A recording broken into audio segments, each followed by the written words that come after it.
I'm a qualified business analyst and the managing director of Regenerate Insurance Brokers, an authorized financial services provider. So guys, we've covered a few topics, and today I wanted us to start focusing more on our life risk products. So when we talk about life risk products, it's a variety of different financial products that will fall under that category. Namely, you're looking at your funeral cover falls there, we're looking at your death cover, hashtag.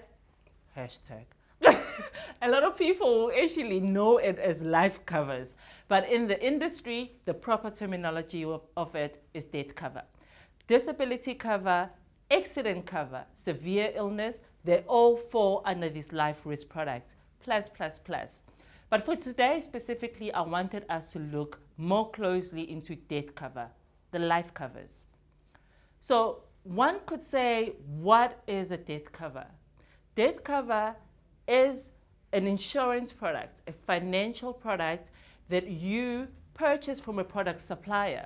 You contribute on a monthly basis premiums with the promise that should you die, the product supplier will pay a lump sum to your beneficiaries.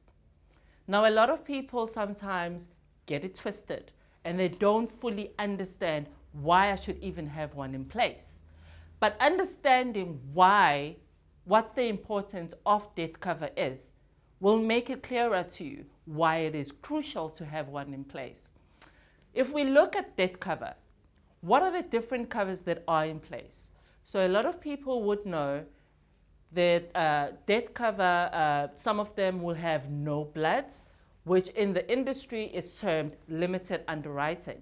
And there's a bloods death cover. The bloods one is the one with full underwriting. So when we're looking at a death cover with limited underwriting, we're looking at a death cover where the product supplier will ask you limited health questions. Normally it won't be more than 8 questions, where they ask you pretty much vague questions, strap it from the top. Are you a smoker? Where you can answer yes or no, for them to try and assess or get some form of understanding of your health status. Most of the time though, you would find that because this is a limited underwriting, the product supplier is not able to get a full disclosure or understanding of the client's health status. Henceforth, you will find that the premiums for these are normally a little bit more higher than the ones with full underwriting. When you look at full underwriting, you are looking at a death cover product that will probably ask to send you to get your blood tested. They may ask you to do a nicotine test, which is to distinguish whether you are a smoker or not. They might ask you to do an ELISA test. Most of the time you will find that it's random requests. So they might ask nicotine, they might ask ELISA test. ELISA test, by the way, is a test for HIV AIDS. So they could request that you do a test for them to be able to have that knowledge in terms for them to be able to do their proper underwriting. But the benefits of that is that it gives the product supplier better knowledge in terms of your health status. And this helps a lot in terms of decreasing or keeping the price or the premium for the death cover affordable. With most of my clients, I actually recommend do the blood test, because at the end of the day, we are all just trying to ensure we have cover in place for as little money as possible. And at the end of the day, whether you are HIV positive or not, whether you are a smoker or not, you will still get cover. So it does not help for you to run away from doing a simple test, whereas it could save you a whole lot of money in future. Right, and another person could probably say, okay, fine, Zanelege, you've kind of broken this down. But I mean, why do I need death cover? My answer to this, most of the question is, if you are married, you need death cover. If you are a parent, you need death cover. If you own a home mortgage or have some form of debt in place, you need death cover. All these are situations that leave a risk in place for what would happen should you die. Most of the time I say to my clients, you as the working individual, you are the most important asset. You have to ensure the income for your family and for your loved ones, because you are the person who wakes up and goes to work and brings home an income that is able to look after the family, that is able to take care of the daily and monthly expenses that are faced at home. So you are the most important assets, and we need to be able to cover you efficiently. So now looking at all these things and looking at death cover, we then start to say, okay, fine. So if I'm a parent and I have death cover, how could that help me? Right, so now, as a working parent, every parent has got high hopes for their children. You wake up every day, you work hard every day, so that you can be able to afford the lifestyle that you afford your family and your children, so that you can be able to send your child kule skola funda kusona, and then you can be able to make your family happy, you know?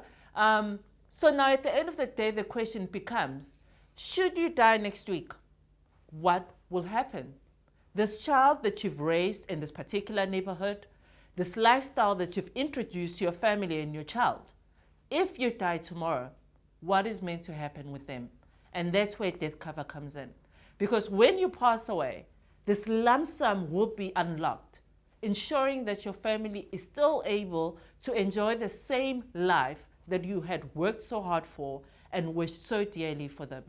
They can be able to carry on and live even in your absence.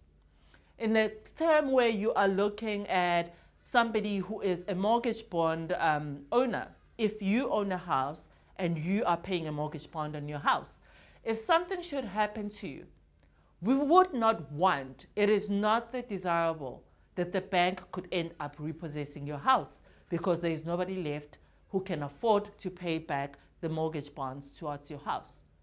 Credit plan, life cover is the answer. Because with that, at least you can have the surety that if you passed away, there is a lump sum amount of money that will be unlocked that your family or selected beneficiary can be able to use towards squashing whatever debt is left in your absence. So family and friends, when you start to look at things in this manner, we start to see that our finances is not just one single product that we have in place and it's just about me. We start to see that our financial journey, it really is a combination of different financial products that have to work concurrently together to ensure that security that we desire for our family, to ensure that legacy that we want to leave for our friends. I don't know about you guys, but I know that I work really hard and I really apply myself a lot. And if something should happen to me next week, I do not want all that to be in vain. I do not want my name to diminish with my death. I need to leave a legacy. And the challenge I always put forward to my clients is we all have that responsibility towards our family to be the change, to ignite the change. Kuthina specifically abantu abamnyama. A lot of the conversations you find that people might not know certain things, but we cannot blame ourselves, guys. We grew up in families where financial products isn't as a mali. They were not a common conversation. They were never spoken about ekhaya. You know, our parents had other stresses. They had other issues that were more urgent, and they played their part. But also now we come to see that there was a very crucial step.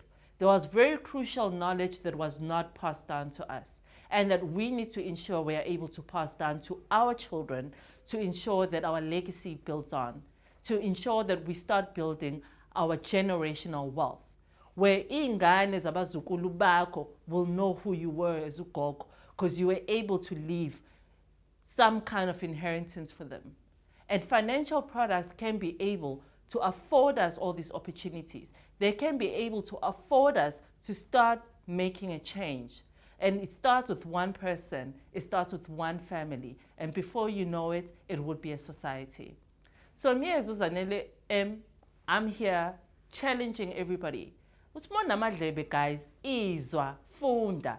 I truly hope from all this knowledge that I'm sharing with you guys that you are learning something, it is equipping you, it is opening your eyes to something that maybe you might have not been aware of. And from wherever you are, I'm challenging you that you start making the difference. Put a change in place. Be the change in that family. Be the one who changed the narrative for Isibongo Sagini. It's Zanele M signing out.